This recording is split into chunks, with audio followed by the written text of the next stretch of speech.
Oi, gente! 1º de abril de 2024, nosso encontro marcado aqui pelo canal do Aprova está no ar e é sempre muito democrático. Se você não consegue ver hoje ou nesta semana, é para você fazer suas reflexões a qualquer tempo sobre os temas que aqui tratamos. Mais ainda, é democrático também se você é habituê, aparece aqui de vez em quando ou está conhecendo agora. Aliás, já aproveita, se inscreve, ativa as notificações, porque aí toda vez que tem conteúdo novo, conteúdo singular, trabalhado com todo carinho, respeito e dedicação, você já fica avisado. E olha, gente, não é pouca coisa que a gente tem para conversar hoje. E como sempre, a gente diz que deixa aí de fato os links possíveis para você aprofundar, para você construir com seus filtros, suas dissonâncias, suas concordâncias em relação à nossa análise. Afinal de contas, gente, construção boa de conhecimento e de teorias que estão aí são fortes, tem a ver com formulação de hipóteses, com desconfianças e com busca de comprovar ou reprovar determinadas afirmações, viu? Então tem a ver sim com estabelecimento e acolhimento de diálogo entre nós. E olha só, hoje, como eu disse, não tem pouca coisa para a gente conversar. Nós vamos conversar basicamente sobre datas, mas que simbolizam ou se referem a muitos aspectos, gente. Vamos falar do 31 de março como data de Páscoa e também como data de 60 anos do 31 de março de 64 no Brasil. Vamos falar do 1º de abril como essa rememoração de Dia da Mentira.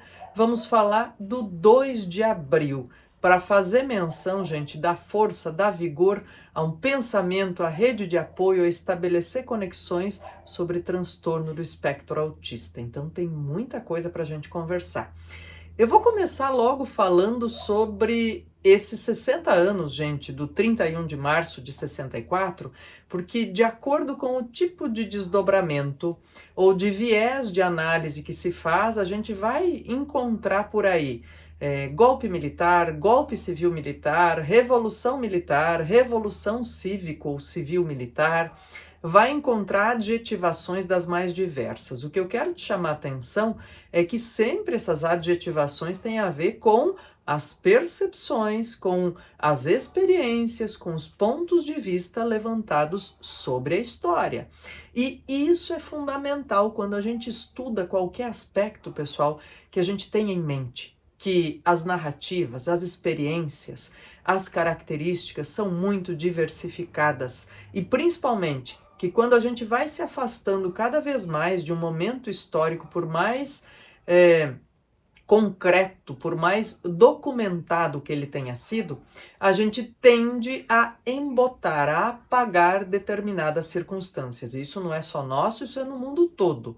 Então, quero dizer aí para você, para a gente ter essas considerações sempre abertas, sempre possíveis.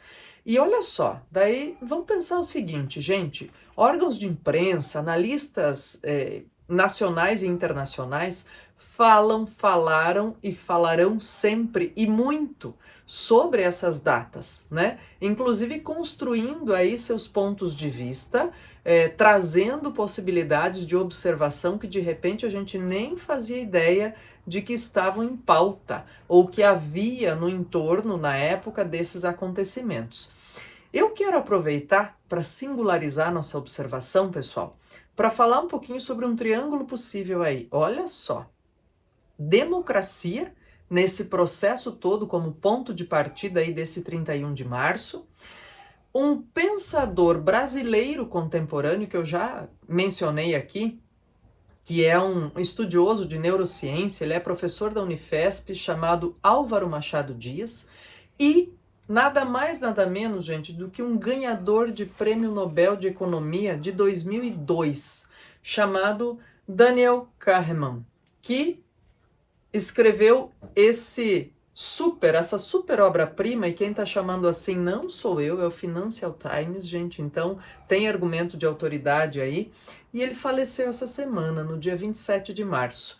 Então quero aproveitar para celebrar aí uma produção cultural de muito peso para os nossos dias e pouco conhecida, e que é importante a gente trazer à tona e conversar um pouquinho a respeito. Vamos juntos fazer esse triângulo, gente, então, sobre aspectos relacionados à percepção de democracia, ou de importância do cidadão, sobre esse pensador neurocientista brasileiro, o Álvaro Machado Dias, e sobre o Daniel Kahneman, né, e a sua contribuição em termos de pensamento econômico comportamental.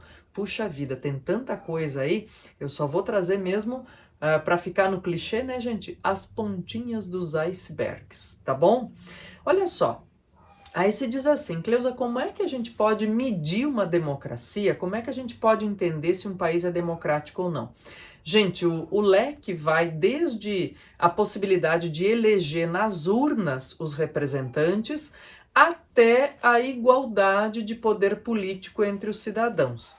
E eu tô deixando para você um infográfico aí em que você pode brincar à vontade para perceber as legendas de países ao longo de décadas, se eles estão mais ou menos democráticos dentro da percepção desse instituto que fez essa pesquisa, o que faz essa coleta de dados, gente. Então, diz, olha, a medição, a mensuração de índice de democracia tem a ver com uma série de outras contingências que vão da eleição nas urnas até a percepção de que poder político exercem os cidadãos. Então, vamos juntos estudando essas variáveis, gente. E aí, o Álvaro Machado Dias escreveu um ensaio, gente, super carregado de conteúdo, mas super didático para nós, por ocasião, infelizmente, da morte, do falecimento do Daniel Kahneman. Mas olha só, aproveitando, pessoal, para agradecer a vida e o tempo de coisas que ele celebrou e, assim, contribuiu e compartilhou conosco, como humanidade, né? E um desses pontos, gente, que o Álvaro Machado Dias levanta é justamente a ideia de dizer assim, ó, como é que a gente formula nossos pensamentos de preconceito pensando em democracia? Como é que a gente se vê diante dos desafios de inferir o perfil de alguém? E como é que isso pode provocar ou pode ser oriundo de um desequilíbrio social? Olha, pessoal, a gente já viu certamente muitas frases, e eu vou brincar com ela aqui com um exemplo dessas frases, assim, que diz assim: torresmo é muito melhor do que gente, ou torresmo é melhor do que muita gente. E eu diria que essa frase condensa para nós esse pensamento que o Álvaro Machado Dias trouxe à tona, dizendo assim, ó, a partir do momento em que a gente se vê diante das características tão diversas e de coisas que nos descontentam em relação ao comportamento de outras pessoas, a nossa tendência é muito mais ao isolamento do que ao diálogo, para tentar entender, para tentar garantir esse espaço de diversidade. E isso é natural, porque dá mais esforço, ou exige mais esforço, né? O isolamento não exige esforço, agora a tentativa de diálogo, sim. E é aí que a gente pode chegar a esse ponto. Ele traz exemplos muito legais no texto que eu deixei aí para você, de dizer assim, ó, como que a gente já vai inferindo as características ou o perfil de uma pessoa por poucas situações ou por poucos indícios, né? E diz, olha, em geral a gente não está errado, mas diz isso não está pautado em racionalidade. E aí ele puxa alguns exemplos, pessoal, pensando assim, dizendo, olha, é que é muito mais característico para o ser humano aprender pela dor do que pelo prazer. E diz assim ainda, ó, o sucesso ou tem uma definição muito ampla, muito conhecida, que é o adiamento de prazeres momentâneos e rápidos, né? Diz porque a gente vai por propósitos mais longevos.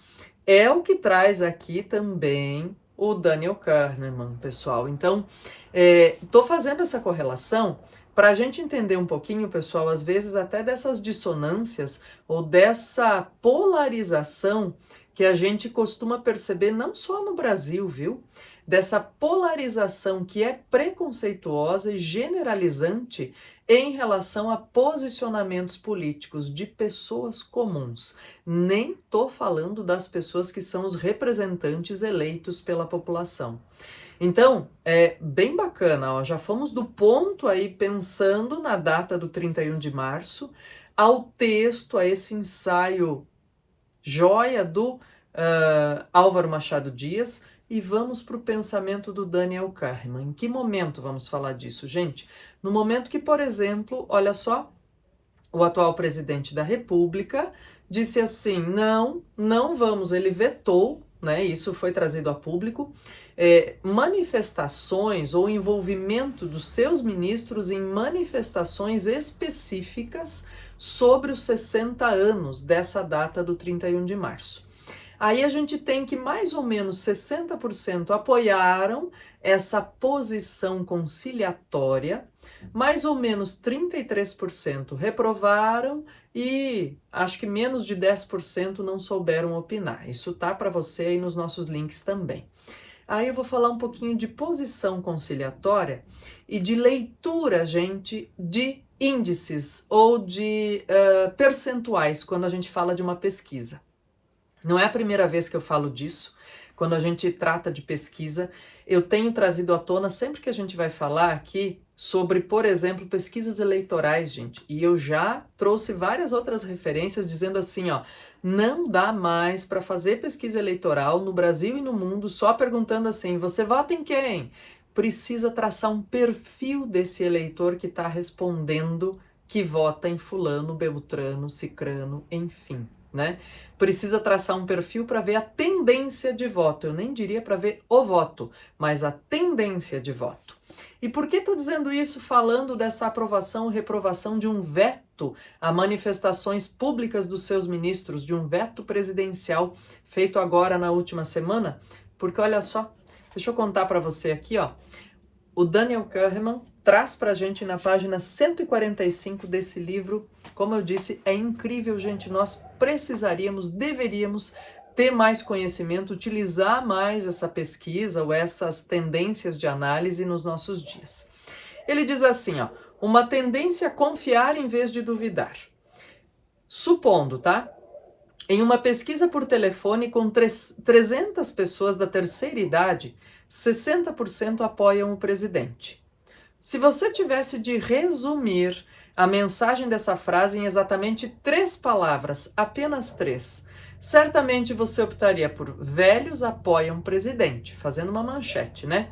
Ele diz, essas palavras oferecem, claro, a essência da história. No entanto, elas deixam a desejar detalhes importantíssimos do tipo, foi feita por telefone, depois é uma amostra de 300 pessoas, não apresenta interesse em si mesmo, não tem outras correlações, eles dão informações de background chamada de pouca atenção.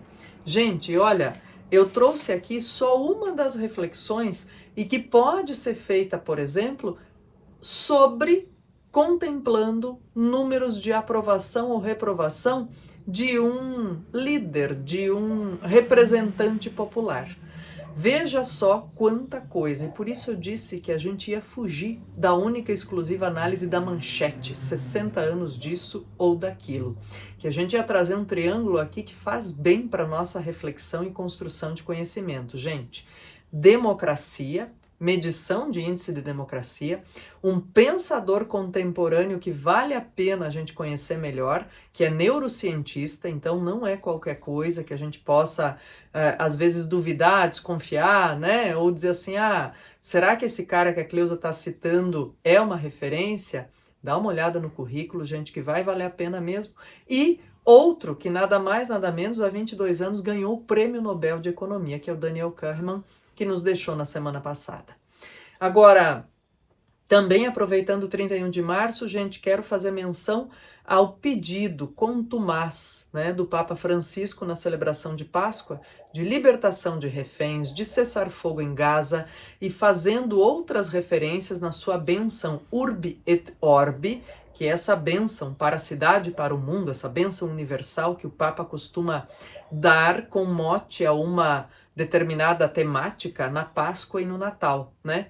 E nos últimos anos, gente, infelizmente ele sempre tem necessitado, nessas bênçãos Urbi et Orbi, tratar de conflitos, de tristeza, de, enfim, falta de senso humanitário, de desumanização. Dessa vez não foi diferente.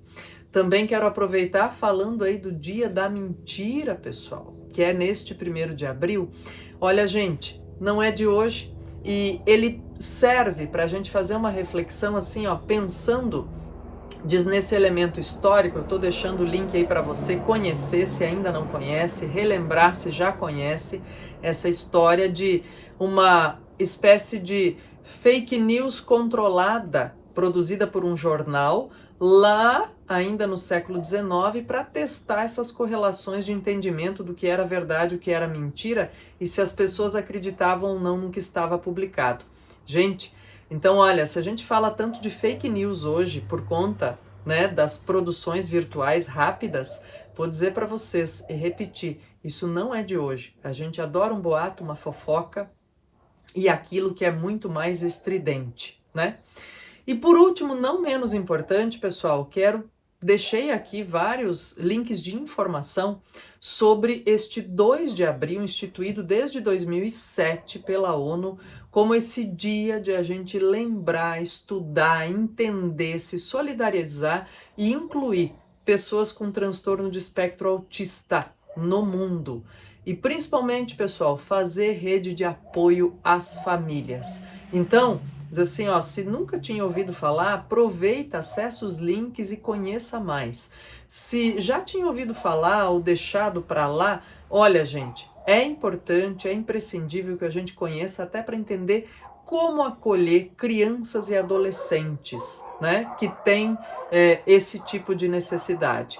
E dizer assim, ó, que cada vez mais é mais importante que a gente traga diálogo, que a gente consiga estabelecer dissonâncias com respeito e que a gente consiga, de maneira solidária, pessoal, fazer graçar entre nós senso humanitário. Isso é pedido social contemporâneo, isso é pedido religioso, isso é pedido de lideranças internacionais que pensam bem naquilo que a gente pode fazer para melhorar nossas vidas. Um grande abraço a você, uma excelente semana, um excepcional novo ciclo aí, pensando no mês de abril, que está inteirinho à nossa frente como uma nova oportunidade. Muita saúde para nós todos. Encontro você aqui na próxima segunda-feira. Tchau, tchau!